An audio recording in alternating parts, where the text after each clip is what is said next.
ರಾಶಿಯ ವೀಕ್ಷಕರೆಲ್ಲರಿಗೂ ಸಹ ವಿಠಲ್ ಭಟ್ ಮಾಡುವಂತಹ ನಮಸ್ಕಾರ ಹಾಗೂ ಚಾನಲ್ಗೆ ಸ್ವಾಗತ. ವೀಕ್ಷಕರೇ, ಮೊದಲನೇ ಸಲ ನಮ್ಮ ಚಾನಲ್ ಬರ್ತಾ ಇದ್ದೀರಾ ಅಂದರೆ ದಯವಿಟ್ಟು ಮರೆಯದೆ ಕೆಳಗೆ ಸಬ್ಸ್ಕ್ರೈಬ್ ಅಂತ ಬಟನ್ ಇರುತ್ತೆ, ಸಬ್ಸ್ಕ್ರೈಬ್ ಮಾಡ್ಕೊಳ್ಳಿ. ಬೆಲ್ ಬಟನ್ ಬರುತ್ತೆ, ಬೆಲ್ ಬಟನ್ ಕ್ಲಿಕ್ ಮಾಡಿ ಆಲ್ ಅಂತ ಮಾಡ್ಲಿಕ್ಕೆ ದಯವಿಟ್ಟು ಮರಿಬೇಡಿ. ಇನ್ನು ಈ ವಿಡಿಯೋ ನಿಮಗೆ ಇಷ್ಟ ಆಯಿತು ಅಂದರೆ ದಯವಿಟ್ಟು ಲೈಕ್ ಮಾಡ್ಲಿಕ್ಕೆ ಮರಿಬೇಡಿ. ವಾಟ್ಸಾಪ್, ಫೇಸ್ಬುಕ್, ಮೆಸೆಂಜರ್ ಎಲ್ಲ ಕಡೆ ಸಾಮಾಜಿಕ ಜಾಲತಾಣಗಳಲ್ಲಿ ಈ ವಿಡಿಯೋನ ಶೇರ್ ಮಾಡ್ಲಿಕ್ಕೆ ದಯವಿಟ್ಟು ಮರಿಬೇಡಿ.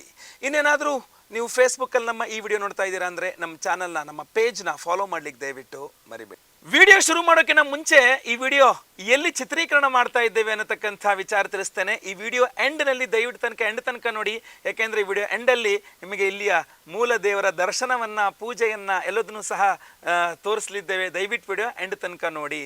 ವೀಕ್ಷಕರೇ, ನಾನು ಇವತ್ತಿನ ದಿವಸ ಬಹಳ ಪುರಾಣ ಪ್ರಸಿದ್ಧವಾದಂತಹ ಅಂಬರೀಷ ಮಹರ್ಷಿಗಳು ಅನ್ನುವಂಥ ವಿಶೇಷವಾದಂತಹ ವ್ಯಕ್ತಿಗಳಿಗೆ, ಋಷಿಮುನಿಗಳಿಗೆ, ಅಂಬರೀಷ ಮಹರ್ಷಿಗಳು ಅನ್ನುವ ಋಷಿಗಳಿಗೆ ಸಾಕ್ಷಾತ್ ಪಾರ್ವತಿ ಪರಮೇಶ್ವರರೇ ಪ್ರಕಟಗೊಂಡು ಅವರಿಗೆ ಪಾರ್ವತಿ ಪರಮೇಶ್ವರರೇ ಕೊಟ್ಟಿರತಕ್ಕಂತಹ ಲಿಂಗ ಯಾವುದು ಅಂದರೆ ಕಾಂತೇಶ್ವರ ಸ್ವಾಮಿಯ ಲಿಂಗ. ಆ ವಿಶೇಷವಾದಿ ಕಾಂತಾವರ ಅನ್ನುವ ಊರಿನಲ್ಲಿ ಕಾಂತೇಶ್ವರ ಸ್ವಾಮಿಯ ಸನ್ನಿಧಾನದಲ್ಲಿ ನಾನು ಇವತ್ತು ಕೂತ್ಕೊಂಡು ನಿಮಗೆ ವಿಡಿಯೋ ಮಾಡ್ತಾ ಇದ್ದೇನೆ. ಈ ಒಂದು ಸನ್ನಿಧಾನದ ವಿಶೇಷತೆ ಏನು ಅಂತಂದರೆ, ಅಂಬರೀಷ ಮಹರ್ಷಿಗಳಿಗೆ ನಿತ್ಯ ಪೂಜೆ ಆರಾಧನೆಗೋಸ್ಕರ ಪಾರ್ವತಿ ಪರಮೇಶ್ವರರೇ ಸ್ವತಃ ಬಂದು ಕೊಟ್ಟಿರತಕ್ಕಂಥ ಲಿಂಗ ಇಲ್ಲಿ ಕಾಂತೇಶ್ವರ ಸ್ವಾಮಿಯ ಲಿಂಗ. ಈ ಲಿಂಗದ ವಿಶೇಷತೆ ಏನಪ್ಪಾ ಅಂತಂದರೆ, ಈ ಲಿಂಗ ಬೆಳಗಿನ ಸಮಯದಲ್ಲಿ ನಿಮಗೆ ಬೆಳ್ಳಿಯ ಬಣ್ಣದಲ್ಲಿ ಕಾಣುತ್ತದೆ, ಮಧ್ಯಾಹ್ನದ ಸಮಯಕ್ಕೆ ಹೋದರೆ ತಾಮ್ರದ ಬಣ್ಣದಲ್ಲಿ ಈ ವಿಗ್ರಹ ಕಾಣುತ್ತದೆ, ಇನ್ನು ರಾತ್ರಿಯ ಸಾಯಂಕಾಲದ ಸಂಧ್ಯಾ ಸಮಯಕ್ಕೆ ಹೋದರೆ ಬಂಗಾರದ ಬಣ್ಣದಲ್ಲಿ ಈ ಲಿಂಗ ನಿಮಗೆ ಕಾಣ್ತದೆ. ಇದು ಯಾವುದೇ ಮನುಷ್ಯರು ಪ್ರತಿಷ್ಠಾಪನೆ ಮಾಡಿದಂತಹ ಅಷ್ಟಬಂಧ ಹಾಕಿ ಪ್ರತಿಷ್ಠಾಪನೆ ಮಾಡಿದ ವಿಗ್ರಹ ಅಲ್ಲ, ಸ್ವಯಂಭೂ ವಿಗ್ರಹ, ಪರಮಾತ್ಮ ಪಾರ್ವತಿ ಪರಮೇಶ್ವರರೇ ಸ್ವತಃ ಕೊಟ್ಟಂತಹ ವಿಗ್ರಹ.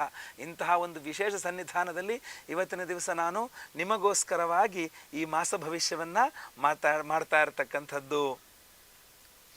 ವೀಕ್ಷಕರೇ, ಮಾಸ ಭವಿಷ್ಯವನ್ನು ಈ ವಿಡಿಯೋವನ್ನು ಆರಂಭಿಸುವ ಮೊದಲು ಜನವರಿ ತಿಂಗಳ ಗ್ರಹ ಸ್ಥಿತಿಗಳನ್ನು ನೋಡ್ಕೊಂಬರೋಣ. ಜನವರಿ ತಿಂಗಳಲ್ಲಿ 6ನೇ ತಾರೀಕಿನ ತನಕ ವೃಶ್ಚಿಕ ರಾಶಿಯಲ್ಲಿದ್ದಂಥ ಬುಧ ಗ್ರಹ 7ನೇ ತಾರೀಕಿನಿಂದ ಧನುರ್ರಾಶಿಗೆ ಹೋಗಲಿದ್ದಾನೆ. ಇನ್ನು ಜನವರಿ 13ನೇ ತಾರೀಕಿನ ತನಕ ಧನುರ್ರಾಶಿಯಲ್ಲಿದ್ದಂತಹ ರವಿಗ್ರಹ ಮಕರ ರಾಶಿಗೆ ಜನವರಿ 14 ಹೋಗ್ತಾನೆ, ಅಂದರೆ ಮಕರ ಸಂಕ್ರಮಣ. ಇನ್ನು ಜನವರಿ 17ನೇ ತಾರೀಕಿನ ತನಕ ವೃಶ್ಚಿಕ ರಾಶಿಯಲ್ಲಿದ್ದಂಥ ಶುಕ್ರಗ್ರಹ ಜನವರಿ 18ನೇ ತಾರೀಕಿನಿಂದ ಧನುರ್ರಾಶಿಯಲ್ಲಿ ಶುಕ್ರಗ್ರಹನಿದ್ದಾನೆ. ಇನ್ನು ಇಡೀ ಜನವರಿ ತಿಂಗಳು ನಿಮಗೆ ಧನುರ್ರಾಶಿಯಲ್ಲೇ ಕುಜಗ್ರಹನ ಸಾನ್ನಿಧ್ಯವಾಗುತ್ತೆ, ಅಂದರೆ ಕುಜಗ್ರಹ ಧನುರ್ರಾಶಿಯಲ್ಲಿ ಇರ್ತಾನೆ ಇಡೀ ಜನವರಿ ತಿಂಗಳು. ಇಲ್ಲೊಂದು ಪರಿವರ್ತನಾ ಯೋಗವೂ ಸಹ ಇದೆ. ಗುರುಗ್ರಹ ಮೇಷರಾಶಿಯಲ್ಲಿ, ಕುಜಗ್ರಹ ಧನುರ್ರಾಶಿಯಲ್ಲಿ. ಸೊ ಧನುರ್ರಾಶಿಯಲ್ಲಿ ಕುಜ, ಮೇಷರಾಶಿಯಲ್ಲಿ ಗುರು, ಅಂದರೆ ಇದು ಪರಿವರ್ತನಾ ಯೋಗ. ಗುರುವಿನ ಮನೆಯಲ್ಲಿ ಕುಜ, ಕುಜನ ಮನೆಯಲ್ಲಿ ಗುರು. ಈ ವಿಶೇಷವಾದ ಪರಿವರ್ತನಾ ಯೋಗವೂ ಸಹ ನಾನು ಹೇಳ್ತಕ್ಕಂತಹ ಒಂದು ಈ ಮುಂದಿನ ವಿಚಾರಗಳಲ್ಲಿ ಇದು ಸಹ ಒಂದು ಇಂಪಾರ್ಟೆಂಟ್ ಪಾಯಿಂಟ್ ಆಗಿರುತ್ತೆ. ಮೊದಲನೇ ಎಚ್ಚರಿಕೆ ಮಕರ ರಾಶಿಯವರಿಗೆ ಜನವರಿ ತಿಂಗಳಿಗೋಸ್ಕರ ಏನಪ್ಪಾ ಅಂತಂದ್ರೆ, ಪಿತ್ರಾರ್ಜಿತ ಆಸ್ತಿ, ಭೂಮಿ ಈ ವಿಚಾರಗಳಲ್ಲಿ ಬಹಳಷ್ಟು ಹಿನ್ನಡೆ ಆಗಲಿದೆ. ಭೂಮಿಕಾರಕನಾದಂತಹ ಕುಜಗ್ರಹ ನಿಮಗೆ ಮಕರ ರಾಶಿಯವರಿಗೆ ಜನವರಿ ತಿಂಗಳಲ್ಲಿ ವ್ಯಯ 12ನೇ ಮನೆಯಲ್ಲಿ ಧನುರ್ರಾಶಿಯಲ್ಲಿ ಇಡೀ ತಿಂಗಳು ಇರ್ತಾನೆ. ಭೂಮಿಕಾರಕ ಚತುರ್ಥಾಧಿಪತಿ ಕುಜ ವ್ಯಯದಲ್ಲಿರ್ತಕ್ಕಂಥದ್ದು ಭೂಮಿಯ ವಿಚಾರದಲ್ಲಿ ಹಿನ್ನಡೆಯನ್ನು ಕೊಟ್ಟರೆ, ಭಾಗ್ಯಾಧಿಪತಿಯಾದಂತಹ ಬುಧನೂ ಸಹ ನಿಮಗೆ 7ನೇ ತಾರೀಕು ನಂತರ, ಜನವರಿ 7ನೇ ತಾರೀಕು ನಂತರ ಧನುರ್ರಾಶಿಗೆ ಪ್ರವೇಶವಾದ ನಂತರ ವ್ಯಯದಲ್ಲಿರ್ತಕ್ಕಂಥದ್ದು ನಿಮಗೆ ಮತ್ತೆ ಪಿತ್ರಾರ್ಜಿತ ಆಸ್ತಿ, ಭೂಮಿ ಈ ವಿಚಾರಗಳಲ್ಲೆಲ್ಲ ಹಿನ್ನಡೆಯನ್ನು ತೋರಿಸ್ತಾ ಇದೆ. ಸೊ ಆದ್ದರಿಂದ ಬುಧ ಕುಜ ಎಲ್ಲ ಗ್ರಹಗಳ ಆರಾಧನೆ ಆಗಬೇಕು. ಡಿಸೆಂಬರ್ 26ನೇ ತಾರೀಕು ಮಾರ್ಗಶೀರ್ಷ ಹುಣ್ಣಿಮೆಗೆ ದಿವಸ ಇದೆಲ್ಲ ವಿಶೇಷವಾದ ಹೋಮಗಳನ್ನು ಮಾಡ್ತಾ ಇದ್ದೇವೆ.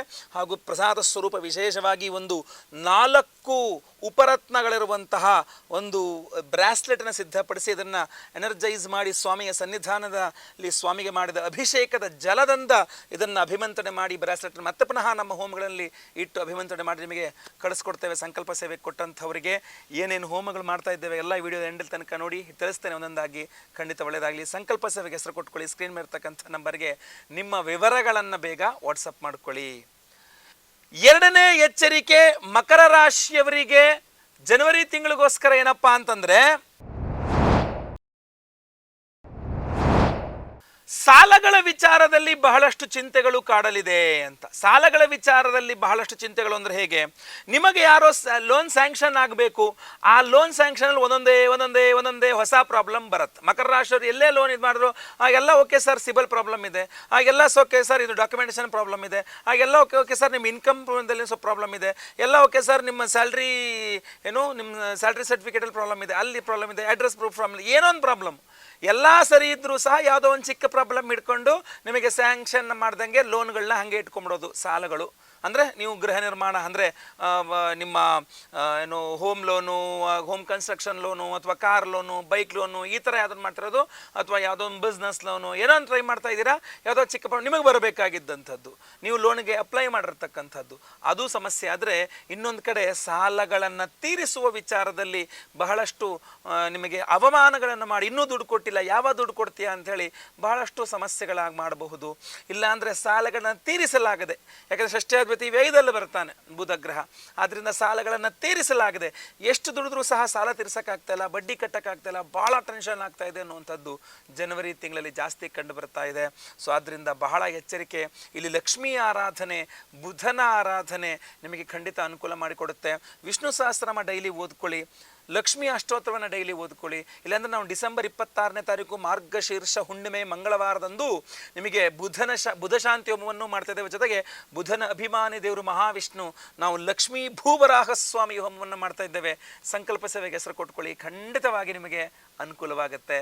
ಹಾಗೂ ಪ್ರಸಾದ ಸ್ವರೂಪ ಈ ಒಂದು ಬ್ರಾಸ್ಲೆಟ್ಟು, ಎಲ್ಲ ಹೋಮಗಳ ಭಸ್ಮ, ನಾಗಾರಾಧನೆ, ಅರಿಶಿನ ಪ್ರಸಾದ ಡೈಲಿ ಹಣೆಗಚ್ಕೊಳ್ಬಹುದು, ಖಂಡಿತವಾಗಿ ಒಳ್ಳೆಯದಾಗತ್ತೆ. ಮೂರನೇ ಎಚ್ಚರಿಕೆ ಮಕರ ರಾಶಿಯವರಿಗೆ ಜನವರಿ ತಿಂಗಳಿಗೋಸ್ಕರ ಏನಪ್ಪಾ ಅಂತಂದ್ರೆ, ಮಕರ ರಾಶಿಯವರಿಗೆ ಜನವರಿ ತಿಂಗಳ ಮೊದಲೆರಡು ವಾರಗಳು ಅಂದ್ರೆ ಮಕರ ಸಂಕ್ರಮಣ ಆಗುವ ತನಕ ಜನವರಿ ತಿಂಗಳ ಮೊದಲೆರಡು ವಾರಗಳು ಅಷ್ಟಮಾಧಿಪತಿಯಾದ ರವಿ ವೇಗದಲ್ಲಿರ್ತಾನೆ. ಆದ್ದರಿಂದ ಆರೋಗ್ಯದಲ್ಲಿ ಬಹಳ ಏರುಪೇರಾಗತಕ್ಕಂಥ ಸಾಧ್ಯತೆಗಳು ಜಾಸ್ತಿ ಇದೆ. ಏನೋ ಒಂದು ಚಿಕ್ಕ ವಿಚಾರ ಅದೇ ಎಳೆದಾಗಿಡುತ್ತೆ. ಒಂದು ಸ್ವಲ್ಪ ಕೆಮ್ಮುರಿ ಸರಿ ಹೋಗ್ಬಿಡುತ್ತೆ, ಇವತ್ತು ಒಂದು ದಿವಸ ಅನ್ಕೊಂಡಿರ್ತೀರಿ, ರಾತ್ರಿಗೆ ಅದು ಬೇರೆ ರೀತಿಯಾದಂಥ ಏನೋ ಕಫ ಅಂತೀರಿ, ಮರುದಿನ ಬೆಳಗ್ಗೆ ಜ್ವರ ಅಂತಾರೆ, ಅದ್ರ ಸಾಯಂಕಾಲ ಕಷ್ಟ ಮತ್ತೆ ಹೊಟ್ಟೆನೋ ಹಿಂಗೆ ಒಂದಾಗಿ ಆರೋಗ್ಯದಲ್ಲಿ ತೀರಾ ಏರ್ಪೇರಾಗ್ತಕ್ಕಂಥ, ಸರಿಯಾಗಿ ಕೆಲಸಕ್ಕೆ ಹೋಗೋಕ್ಕಾಗಲ್ಲ, ಸರಿಯಾಗಿ ಬಿಸ್ನೆಸ್ ವ್ಯಾಪಾರಗಳಿಗೆ ಹೋಗೋಕ್ಕಾಗಲ್ಲ, ಸರಿಯಾಗಿ ನಿಮ್ಮ ಕೆಲಸ ಕಾರ್ಯಗಳನ್ನ ಮಾಡ್ಕೊಳ್ಳೋಕ್ಕಾಗಲ್ಲ. ಮೇಲಿಂದ ಮೇಲೆ ಆರೋಗ್ಯ ಬಾಧೆ ನಿಮಗೆ ಕಾಡಲಿದೆ ಮಕರ ರಾಶಿಯವರಿಗೆ. ಈ ಆರೋಗ್ಯ ಬಾಧೆ, ಆರೋಗ್ಯ ಹಿನ್ನಡೆಯಿಂದಾಗಿ ಬಹಳಷ್ಟು ನೀವು ಅನ್ಕೊಂಡಂಗೆ ಯಾವುದೂ ಆಗದೆ ಸ್ವಲ್ಪ ಚಿಂತಾಕ್ರಾಂತರಾಗ್ತೀರಾ. ಅಯ್ಯೋ ಹುಷಾರಾಗಿದ್ದರೆ ಇಷ್ಟು ಕೆಲಸ ಮಾಡ್ಕೋಬೋದಾಗಿತ್ತು, ಹುಷಾರಿದ್ದರೆ ಕೆಲಸಕ್ಕೆ ಹೋಗ್ಬಿಟ್ಟು ಇಷ್ಟು ಇದು ಮಾಡ್ಕೊಬೋದಾಗಿತ್ತು, ಇದೆಲ್ಲ ಎಡವಟ್ಟಾಯ್ತಲ್ಲ ಅನ್ನೋ ರೀತಿಯಲ್ಲಿ ಬೇಸರವನ್ನು ನೀವು ಅನುಭವಿಸಬೇಕಾಗ್ತದೆ. ಇಲ್ಲಿ ನಿಮಗೆ ಆರೋಗ್ಯ ಸರಿ ಮಾಡಿ ಇಟ್ಕೊಳ್ಳೋಕ್ಕೆ ನಿಮ್ಮ ಆಹಾರ ಪದ್ಧತಿಗಳನ್ನು ಸರಿಯಾಗಿ ಇಟ್ಕೊಳ್ಳಿ, ನಿಮ್ಮ ಸರಿಯಾದ ಸಮಯಕ್ಕೆ ಸರಿಯಾಗಿ ನಿದ್ರೆ ಮಾಡಿ. ರಾತ್ರಿ ಎಲ್ಲ ಎದ್ದಿರೋದು, ಬೆಳಗಿನ ಜಾವ 8-9 ಗಂಟೆ, ಬೆಳಗ್ಗೆ ಆದಮೇಲೆ 8-9 ಗಂಟೆ ಆದರೂ ಮಲ್ಕೊಂಡಿರೋದು, ಇದೆಲ್ಲ ನಿಮ್ಮ ಜೀವನ ಶೈಲಿಯನ್ನು ಸ್ವಲ್ಪ ವ್ಯತ್ಯಾಸ ಮಾಡಿಕೊಳ್ಳಲೇಬೇಕು. ಆಹಾರ ಪದ್ಧತಿಗಳನ್ನು ವ್ಯತ್ಯಾಸ ಮಾಡ್ಕೊಳ್ಳಿ. ಇದರ ಜೊತೆಗೆ ನಿಮಗೆ ಆರೋಗ್ಯ ಸದೃಢವಾಗಿರಬೇಕು ಅಂದರೆ ನಾಗಾರಾಧನೆ ಬಹಳ ಪ್ರಮುಖ.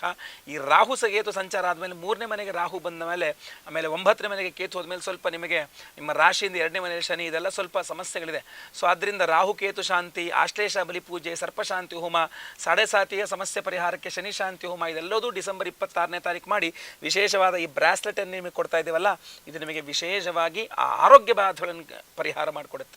ಇದರಲ್ಲಿ ನಿಮಗೆ ಬಹಳ ಮುಖ್ಯವಾಗಿ 4 ವಿಧದ ಉಪರತ್ನಗಳಿದೆ. ಅದರಲ್ಲಿ ಶ್ವೇತಚಂದ್ರಿಕಾ ರತ್ನಗಳಿದೆ, ನಿಮ್ಮ ಮನಸ್ಸನ್ನು ಕಂಟ್ರೋಲ್ ಮಾಡಿ ಶಾಂತವಾಗಿಡ್ಲಿಕ್ಕೆ ಅನುಕೂಲ ಮಾಡಿಕೊಡುತ್ತೆ. ಇದರಲ್ಲಿ ನಿಮಗೆ ಜ್ವಾಲಾಮುಖಿ ರತ್ನಗಳಿದೆ, ಭೂಮಿ ಒಳಗಡೆಯಿಂದ ಜ್ವಾಲಾಮುಖಿ ಸ್ಫೋಟ ಆಗುತ್ತಲ್ಲ, ಅದನ್ನು ಹೊರಗಡೆ ಬಂದಮೇಲೆ ಅದನ್ನು ರತ್ನಗಳಾಗಿ ಮಾರ್ಪಾಡಾಗಿರ್ತಕ್ಕಂಥದ್ದು, ಕಲ್ಲುಗಳಾಗಿ ಅದನ್ನು ರೌಂಡಾಗಿ ಕೆತ್ತು ರತ್ನಗಳು ಮಾಡಿ ನಿಮಗೆ ಕೊಡುತ್ತೆ. ಇದರಲ್ಲಿ ಹಾಕಿರತಕ್ಕಂಥದ್ದು ನಿಮ್ಮ ಶತ್ರು ಬಾಧೆಗಳನ್ನು, ಮಾಟಮಂತ್ರಗಳನ್ನೆಲ್ಲ ಕಂಟ್ರೋಲ್ ಮಾಡುತ್ತೆ.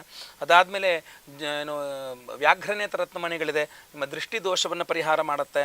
ಅದಾದಮೇಲೆ ಕೃಷ್ಣವರ್ಣಿಕಾ ರತ್ನಗಳಿದೆ, ನಿಮ್ಮ ಆರೋಗ್ಯವನ್ನು ವೃದ್ಧಿ ಮಾಡಲಿಕ್ಕೆ ತುಂಬ ಅನುಕೂಲ ಮಾಡಿಕೊಡುತ್ತೆ. ಅದರಿಂದ ಇಂಥ ಒಂದು ಒಳ್ಳೆಯ ಬ್ರಾಸ್ಲೆಟ್ ನೀವು ಧಾರಣೆ ಮಾಡ್ಕೊಳ್ಳಿ, ಖಂಡಿತವಾಗಿ ಒಳ್ಳೆಯದಾಗುತ್ತೆ. ಸಂಕಲ್ಪ ಸೇವೆ ಕೊಟ್ಟಂಥ ಪ್ರತಿಯೊಬ್ಬರಿಗೂ ಸಹ ನಾವು ಈ ಒಂದು ಮಾಲೆಯನ್ನು ಕೊಡ್ತಾ ಇದ್ದೇವೆ. ಸ್ಕ್ರೀನ್ ಮೇಲೆ ಕಾಣಿಸ್ತಾ ಇರ್ತಕ್ಕಂಥ ನಂಬರ್ಗೆ ನಿಮ್ಮ ಹೆಸರು, ಗೋತ್ರ ಗೊತ್ತಿದ್ರೆ ಗೋತ್ರ, ನಕ್ಷತ್ರ ಗೊತ್ತಿದ್ರೆ ನಕ್ಷತ್ರ, ಮಕರ ರಾಶಿ ನಿಮ್ಮ ರಾಶಿ ಹಾಗೂ ನಿಮ್ಮ ವಿಳಾಸಗಳನ್ನು ವಾಟ್ಸಪ್ ಮಾಡ್ಕೊಳ್ಳಿ. ಲೈವಲ್ಲಿ ಡಿಸೆಂಬರ್ 26ನೇ ತಾರೀಕು ಮಂಗಳವಾರ ಬೆಳಗ್ಗೆ ಲೈವಲ್ಲಿ ನಾನೇ ಖುದ್ದು ನಿಮ್ಮೆಲ್ಲರ ಹೆಸರು ಸಂಕಲ್ಪ ಮಾಡ್ತೇನೆ. ಎಲ್ಲ ಹೋಮ್ಗಳನ್ನು ಲೈವ್ ನೋಡ್ತೀರಾ. ಪ್ರಸಾದ ನಿಮಗೆ ಸ್ಪೀಡ್ ಪೋಸ್ಟ್ ಮೂಲಕ ನಾವು ಕಳಿಸ್ಕೊಡ್ತೇವೆ. ಒಳ್ಳೆಯದಾಗಲಿ. 4ನೇ ಎಚ್ಚರಿಕೆ ಮಕರ ರಾಶಿಯವರಿಗೆ ಜನವರಿ ತಿಂಗಳಿಗೋಸ್ಕರ ಏನಪ್ಪಾ ಅಂತಂದ್ರೆ, ಜನವರಿ 18ನೇ ತಾರೀಕಿನ ನಂತರ ನಿಮ್ಮ ಉದ್ಯೋಗದಲ್ಲಿ ಬಹಳಷ್ಟು ವ್ಯತ್ಯಾಸಗಳು, ಬಹಳಷ್ಟು ಸಮಸ್ಯೆಗಳು ಜಾಸ್ತಿ ಆಗಲಿಕ್ಕೆ ಶುರುವಾಗ್ಬಿಡುತ್ತೆ.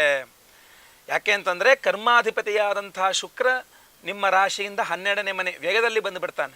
ಸೊ 18ನೇ ತಾರೀಕು ಶುಕ್ರ ಏನು ಧನುರ್ರಾಶಿಗೆ ಪ್ರವೇಶ ಮಾಡ್ತಾನೆ, ಮಕರ ರಾಶಿಯವರಿಗೆ ಔದ್ಯೋಗಿಕ ಸಮಸ್ಯೆ, ಉದ್ಯೋಗದಲ್ಲಿ ಸಮಸ್ಯೆಗಳು ಜಾಸ್ತಿ ಆಗಿಬಿಡುತ್ತೆ. ನೀವು ಯಾವುದೋ ಒಂದು ಏನು ಟ್ರಾನ್ಸಾಕ್ಷನ್, ನಿಮ್ಮ ಆಫೀಸಲ್ಲಾದಂಥ ಯಾವುದೋ ಒಂದು ಟ್ರಾನ್ಸಾಕ್ಷನ್ ಎಡವಟ್ಟಾಗುತ್ತೆ, ನೀವೇ ಕಾರಣ, ನಿಮ್ಮಿಂದಾಗಿ ಆಫೀಸ್ಗೆ ಲಾಸ್ ಆಯಿತು, ಕಂಪ್ನಿಗೆ ಲಾಸ್ ಆಯಿತು ಅಂತ ನಿಮ್ಮ ತಲೆ ಮೇಲೆ ಹಾಕ್ತಾರೆ. ಅಥವಾ ನಿಮ್ಮ ಸ್ಯಾಲ್ರಿ ಡಿಡಕ್ಟ್ ಮಾಡಲಿಕ್ಕೆ ಟ್ರೈ ಮಾಡ್ತಾರೆ, ಅಥವಾ ನಿಮಗೆ ಯಾವುದೋ ಒಂದಿಷ್ಟು ದಂಡಗಳನ್ನು ಹಾಕ್ತಾರೆ, ಅಥವಾ ನಿಮ್ಮ ಏನು ಪೇಯ್ಡ್ ನಿಮಗೆಲ್ಲ ರಜೆಗಳಿತ್ತು, ಇಲ್ಲೆಲ್ಲ ಪೇಮೆಂಟ್ ಕೊಡೋಕ್ಕಲ್ಲ, ರಜೆದಿಂದೆಲ್ಲ ಸ್ಯಾಲ್ರಿ ಕಟ್ ಮಾಡ್ತೀನಿ ಅಂತ ಕಟ್ ಮಾಡ್ತಾರೆ. ಹೀಗೆ ಒಂದಿಷ್ಟು ಎಡವಟ್ಟುಗಳಾಗಿ ನಿಮಗೆ ಬೇಸರ ಆಗಿಬಿಡುತ್ತೆ, ಕೆಲಸನೇ ಬಿಟ್ಬಿಡೋಣ ಅನ್ಸುತ್ತೆ, ಅಥವಾ ಅವರೇ ಕೆಲಸದಿಂದ ತೆಗೆದುಹಾಕಿದ್ರು ಆಶ್ಚರ್ಯ ಇಲ್ಲ. ಸೊ ಅದರಿಂದ ಉದ್ಯೋಗದ ವಿಚಾರದಲ್ಲಿ 18ನೇ ತಾರೀಕು ನಂತರ ಸ್ವಲ್ಪ ಜಾಸ್ತಿ ಸಮಸ್ಯೆಗಳಾಗತ್ತೆ. ನೀವು ಅದನ್ನು ಫೇಸ್ ಮಾಡಬೇಕಾಗತ್ತೆ. ಶುಕ್ರನ ಆರಾಧನೆ ಮಾಡ್ಕೊಳ್ಳಿ, ಶುಕ್ರನಿಗೆ ಪ್ರಾರ್ಥನೆ ಮಾಡ್ಕೊಳ್ಳಿ. ಇಲ್ಲಾಂದ್ರೆ ನಾವು ಶುಕ್ರ ಶಾಂತಿ ಹೋಮವನ್ನು ಮಾಡಿ ವಿಶೇಷವಾದ ಏನು ಬ್ರಾಸ್ಲೆಟ್ ಕೊಡ್ತಾ ಇದ್ದೀವಿ ಅದನ್ನು ಧಾರಣೆ ಮಾಡ್ಕೊಳ್ಳಿ. ಆ ಹೋಮದ ಭಸ್ಮ, ನಾಗಾರಾಧನೆ ಅರ್ಶನ ನಿಮ್ಮ ಹಣೆಯಲ್ಲಿರಲಿ, ಖಂಡಿತವಾಗಿ ಅನುಕೂಲವಾಗುತ್ತೆ. ಒಳ್ಳೆಯದಾಗಲಿ. 5ನೇ ಎಚ್ಚರಿಕೆ ಮಕರ ರಾಶಿಯವರಿಗೆ ಜನವರಿ ತಿಂಗಳಿಗೋಸ್ಕರ ಏನಪ್ಪಾ ಅಂತಂದ್ರೆ,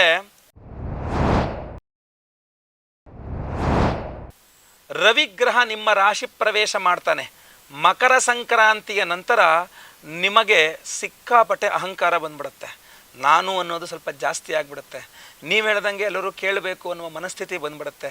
ನೀವು ಹೇಳಿದ್ದೇ ಸರಿ, ನೀವು ಮಾಡಿದ್ದೇ ಸರಿ ಅನ್ನುವಂಥ ಭಾವನೆ ಬಂದ್ಬಿಡುತ್ತೆ. ಯಾಕೆಂದರೆ ರವಿ ನಿಮ್ಮ ರಾಶಿ ಪ್ರವೇಶ ಮಾಡ್ತಾನೆ, ಅಧಿಕಾರ ಬರುತ್ತೆ. ಅದೇ ರೀತಿಯಲ್ಲಿ ಮನುಷ್ಯನಿಗೆ ಅಧಿಕಾರ ಬಂದಾಗ ಅಹಂ ಬಂದ್ಬಿಡುತ್ತಲ್ಲ. ಸೊ ಆದ್ದರಿಂದಾಗಿ ನೀವು ಭಗವಂತನಲ್ಲಿ ಒಳ್ಳೇದು ಕೊಡಪ್ಪ, ಅದರ ಜೊತೆಗೆ ಅಹಂಕಾರ ಫ್ರೀಯಾಗಿ ಕೊಡಬೇಡ ನನಗೆ ಅಂಥೇಳಿ ನಿಮ್ಮಲ್ಲಿ ಒಂದು ಜಾಗೃತ ಮನೋಭಾವ ನಿಮಗೆ ಅವಶ್ಯಕ. ನಾನು ಎಲ್ಲಿ ಸಿಟ್ಟು ಮಾಡ್ತಾ ಇದ್ದೀನಿ, ಯಾರ ಜೊತೆಗೆ ಸಿಟ್ಟು ಮಾಡ್ತಾ ಇದ್ದೀನಿ, ಏನು ಮಾತಾಡ್ತಾ ಇದ್ದೀನಿ, ಎದುರುಗಡೆ ಇರ್ತಕ್ಕಂಥವ್ರಿಗೆ ಅಂತೂ ಅನುಭವ ಬಂದ್ಬಿಡುತ್ತೆ. ಅವ್ರು ಹೇಳ್ತಾರೆ ನಿಮಗೆ, ಸಿಕ್ಕಾಪಟ್ಟೆ ಅಹಂಕಾರ ಮಾಡ್ತಾ ಇದೆಯಾ, ಇಷ್ಟೆಲ್ಲ ಮಾಡಬೇಡ, ಒಳ್ಳೇದಲ್ಲ, ಏನು ಯಾವಾಗಲೂ ಹಿಂಗೆ ಇರಲ್ಲ, ಟೈಮು ನಮ್ಮ ಹತ್ರ ನೀನು ಬರಬೇಕಾಗತ್ತೆ ಕೇಳ್ಕೊಂಡು ಅದು ಇದು ಅನ್ನುವ ರೀತಿಯಲ್ಲಿ ಮಾತುಗಳು ಬರುತ್ತೆ. ಆವಾಗ ನಿಮಗೆ ಎಚ್ಚರಿಕೆ, ಓ ಗುರುಜಿ ಹೇಳಿದ್ರು, ಇದೇ ಮಾತನ್ನು ಗುರುಜಿ ಹೇಳಿದ್ರು ಅಂತ ಆಯ್ತಲ್ವಾ. ಸೊ ಜನ ನಿಮ್ಮ ಹತ್ರ ಬಂದು ಹಂಗೆ ಮಾತಾಡ್ತಾರೆ, ನೀನು ಸಿಕ್ಕಾಬಟ್ಟೆ ಅಹಂಕಾರ ಮಾಡ್ತಾ ಇದೆಯಾ, ಸಿಕ್ಕಾಬಟ್ಟೆ ಕೊಬ್ಬು ತೋರಿಸ್ತಾ ಇದೆಯಾ ಅನ್ನೋ ರೀತಿಯಲ್ಲಿ ಮಾತಾಡಿದಾಗ ನೀವು ನೆನ್ಪು ಮಾಡ್ಕೊಳ್ತೀರ ನನ್ನ ಮಾತನ್ನು. ಹೌದು, ಇದನ್ನೇ ಹೇಳಿದ್ರು. ನಿಮ್ಮ ಸ್ನೇಹಿತರು ಬಂದು ಹೇಳ್ತಾರೆ ನಿಮ್ಮ ಹತ್ರ, ಯಾಕೆ ಹಿಂಗೆ ಬದಲಾದೆ ನೀನು, ಯಾಕೆ ಈ ಥರ ಅಹಂಕಾರ ಮಾಡ್ತಾ ಇದೆಯಾ, ಏನೋ ಕಷ್ಟದಲ್ಲಿದೆಯಾ, ಮೊನ್ನೆ ತನಕ ಕಷ್ಟ ಅಂದೆ ಅಂತ ನಾನು ಹೆಲ್ಪ್ ಮಾಡೋಕ್ಕೆ ಬಂದರೆ ನನಗೆ ಹಿಂಗೆ ಮಾಡ್ತಿದೆಯಲ್ಲ ನೀನು ಅನ್ನುವ ರೀತಿಯಾದಂತಹ ಮಾತುಗಳನ್ನು ನೀವು ಕೇಳಬೇಕಾಗತ್ತೆ. ಆವಾಗ ನಿಮಗೆ ನನ್ನ ಮಾತು ಅರ್ಥ ಆಗುತ್ತೆ. ಆದ್ದರಿಂದ ಈ ಆಶ್ಲೇಷ ಬಲಿ ಪೂಜೆ, ಸರ್ಪಶಾಂತಿ ಹೋಮ ಹಾಗೂ ಶ್ವೇತಚಂದ್ರಿಕಾ ಅನ್ನುವಂಥ ರತ್ನಗಳು ಇದರಲ್ಲಿದೆ, ಬಿಳಿಯ ರತ್ನಗಳು. ಇದು ನಿಮ್ಮನ್ನು ಸ್ವಲ್ಪ ಕಂಟ್ರೋಲ್ ಮಾಡುತ್ತೆ, ಅಹಂಕಾರ ಬರದಂಗೆ, ಅಥವಾ ಇತರರಿಗಾದರೂ ನಿಮ್ಮಲ್ಲಿ ಅಹಂಕಾರ ಬಂದಿದೆ ಅಂತ ಅನ್ನಿಸದೇ ಇರುವಂಗೆ ನಿಮಗೊಂದು ರಕ್ಷಣೆ ಕೊಡುತ್ತೆ. ಖಂಡಿತವಾಗಿ ಒಳ್ಳೆಯದಾಗತ್ತೆ. ಡಿಸೆಂಬರ್ 26ನೇ ತಾರೀಕು ನಾವು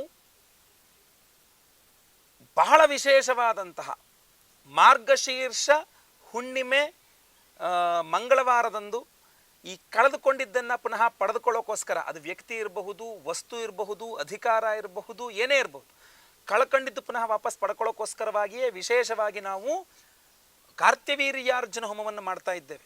ನೀವೆಲ್ಲರೂ ಸಹ ಸಂಕಲ್ಪ ಸೇವೆ ಕೊಟ್ಕೊಳ್ಳಿ. ಸ್ಕ್ರೀನ್ ಮೇಲೆ ಇರ್ತಕ್ಕಂಥ ನಂಬರ್ಗೆ ನಿಮ್ಮ ಹೆಸರು, ಗೋತ್ರ ಗೊತ್ತಿದ್ರೆ ಗೋತ್ರ, ನಕ್ಷತ್ರ ಗೊತ್ತಿದ್ರೆ ನಕ್ಷತ್ರ, ನಿಮ್ಮ ರಾಶಿ, ನಿಮ್ಮ ವಿಳಾಸಗಳನ್ನು ವಾಟ್ಸಪ್ ಮಾಡ್ಕೊಳ್ಳಿ. ಕಾರ್ತ್ಯವೀರ್ಯಾರ್ಜುನ ಹೋಮವನ್ನು ಮಾಡಿ ವಿಶೇಷವಾದ ಈ ಬ್ರಾಸ್ಲೆಟನ್ನು ಕೊಡ್ತಕ್ಕಂಥದ್ದು ಕಳ್ಕೊಂಡಿದ್ದನ್ನು ಪುನಃ ಪಡ್ಕೊಳ್ಳುವಂತಾಗಲಿ ಅಂತ. ಅದರ ನಂತರ ಸಂತಾನ ಇಲ್ಲದಂತಹವರಿಗೆ ಸಂತಾನವಾಗಬೇಕು, ಸಂತಾನಕ್ಕೋಸ್ಕರ ಪ್ರಯತ್ನ ಮಾಡ್ತಾ ಇರ್ತಕ್ಕಂಥವ್ರಿಗೆ ಯಶಸ್ಸು ಸಿಗಬೇಕು, ಅಥವಾ ಆಲ್ರೆಡಿ ಮಕ್ಕಳಿದೆ ಬಟ್ ಮಕ್ಕಳ ಬಗ್ಗೆ ತುಂಬ ಟೆನ್ಷನ್ ಆಗಿದೆ ನಿಮಗೆ ಅಂತಾದರೆ ಆ ಸಮಸ್ಯೆ ಪರಿಹಾರವಾಗಬೇಕು ಅಂತ ಸಂತಾನ ಗೋಪಾಲಕೃಷ್ಣ ಹೋಮವನ್ನು ಮಾಡ್ತಾ ಇದ್ದೇವೆ. ಈ ಬ್ರಾಸ್ಲೆಟ್ ಅದರಲ್ಲೂ ಸಹ ಅಭಿಮಂತ್ರಣೆಯಾಗಿರುತ್ತೆ. ಅದರ ನಂತರ ನಿಮಗೆ ಬಹಳ ಮುಖ್ಯವಾಗಿ ಭೂಮಿ ವ್ಯವಹಾರಗಳು, ನೀವು ಸೈಟನ್ನು ಮಾರಾಟ ಮಾಡೋದಿರಲಿ, ಸೈಟನ್ನು ಖರೀದಿ ಮಾಡುವಂಥದ್ದಿರಲಿ, ಅಥವಾ ನೀವು ಬಾಡಿಗೆ ಮನೇಲಿದ್ದೀರಾ, ಸ್ವಂತ ಮನೇಲಿದ್ದೀರಾ, ಎಲ್ಲೇ ಇದ್ದೀರಾ, ಇರುವಂತಹ ಜಾಗದಲ್ಲಿ ಆ ಭೂಮಿಯಲ್ಲಿರುವ ಸಮಸ್ಯೆಗಳ ಪರಿಹಾರವಾಗಿ ಚೆನ್ನಾಗಿ ಲಕ್ಷ್ಮೀ ಪ್ರಾಪ್ತಿಯಾಗಬೇಕು ಅಂತ ಲಕ್ಷ್ಮೀ ಭೂವರಾಹಸ್ವಾಮಿ ಹೋಮವನ್ನು ಮಾಡ್ತಾ ಇದ್ದೇವೆ. ಅದರಲ್ಲೂ ಈ ಬ್ರಾಸ್ಲೆಟ್ ಅಭಿಮಂತ್ರಣೆ ಆಗುತ್ತೆ. ನಿಮ್ಮೆಲ್ಲರ ಸರ್ಪದೋಷಗಳು ಪರಿಹಾರವಾಗಬೇಕು ಅಂತ ಆಶ್ಲೇಷ ಬಲಿ ಪೂಜೆ, ಸರ್ಪಶಾಂತಿ ಹೋಮವನ್ನು ಮಾಡ್ತಾ ಇದ್ದೇವೆ. ಅದರಲ್ಲೂ ಈ ಬ್ರಾಸ್ಲೆಟ್ ಅಭಿಮಂತ್ರಣೆ ಆಗುತ್ತೆ. ಗುರು ಶಾಂತಿ, ಶನಿ ಶಾಂತಿ ಸಹಿತ ಮಹಾ ನವಗ್ರಹ ಶಾಂತಿ ಹೋಮವನ್ನು ಮಾಡ್ತಾ ಇದ್ದೇವೆ. ಅದರಲ್ಲಿ ಈ ಬ್ರಾಸ್ಲೆಟ್ ವಿಶೇಷವಾಗಿ ಸಂಕಲ್ಪ ಆಗುತ್ತೆ, ಅಂದರೆ ಅಭಿಮಂತ್ರಣೆ ಆಗುತ್ತೆ.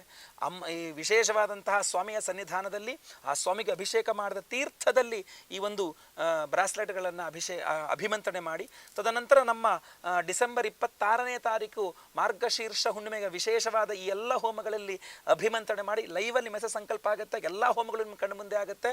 ಹಾಗೂ ಈ ಬ್ರಾಸ್ಲೆಟ್ಗಳನ್ನು ಅಭಿಮಂತ್ರಣೆ ಮಾಡಿ ನಿಮಗೆ ಸ್ಪೀಡ್ ಪೋಸ್ಟ್ ಮೂಲಕ ನಾವು ಸಂಕಲ್ಪ ಸೇವೆಗೆ ಹೆಸರು ಕೊಟ್ಟಂಥವ್ರು ಎಲ್ಲರಿಗೂ ಸಹ ಸ್ಪೀಡ್ ಪೋಸ್ಟ್ ಮೂಲಕ ನಾವು ಇಲ್ಲಿಂದ ಪ್ರಸಾದವನ್ನು ಕಳಿಸ್ಕೊಡ್ತೇವೆ. ಆಯ್ತಲ್ವಾ? ಸಂಕಲ್ಪ ಸೇವೆಗೆ ಹೆಸರು ಕೊಡೋರು ಸ್ಕ್ರೀನ್ ಮಾಡ್ತಕ್ಕಂಥ ನಂಬರ್ಗೆ ನಿಮ್ಮ ಹೆಸರು, ಗೋತ್ರ ಗೊತ್ತಿದ್ರೆ ಗೋತ್ರ, ನಕ್ಷತ್ರ ಗೊತ್ತಿದ್ರೆ ನಕ್ಷತ್ರ, ನಿಮ್ಮ ರಾಶಿ ಹಾಗೂ ನಿಮ್ಮ ವಿಳಾಸಗಳನ್ನು ವಾಟ್ಸಪ್ ಮಾಡ್ಕೊಳ್ಳಿ. ವಿಡಿಯೋ ಇಲ್ಲಿಗೆ ಮುಕ್ತಾಯವಾಗಿಲ್ಲ. ಮುಂದೆ ಸ್ವಾಮಿಯ ದರ್ಶನ ಮಾಡಿ ಎಲ್ಲರೂ ಸಹ, ಹಾಗೂ ಎಲ್ಲರಿಗೂ ಸಹ ದರ್ಶನ ಮಾಡಿಸ್ಬೇಕಂದ್ರೆ ಈ ವಿಡಿಯೋನ ಎಲ್ಲರ ಕಡೆ ಶೇರ್ ಮಾಡಿ, ಎಲ್ಲರಿಗೂ ಸಹ ಒಳ್ಳೆಯದಾಗಲಿ. ಲೋಕ ಸಮಸ್ತ ಸುಖಿನೋ ಭವಂತು.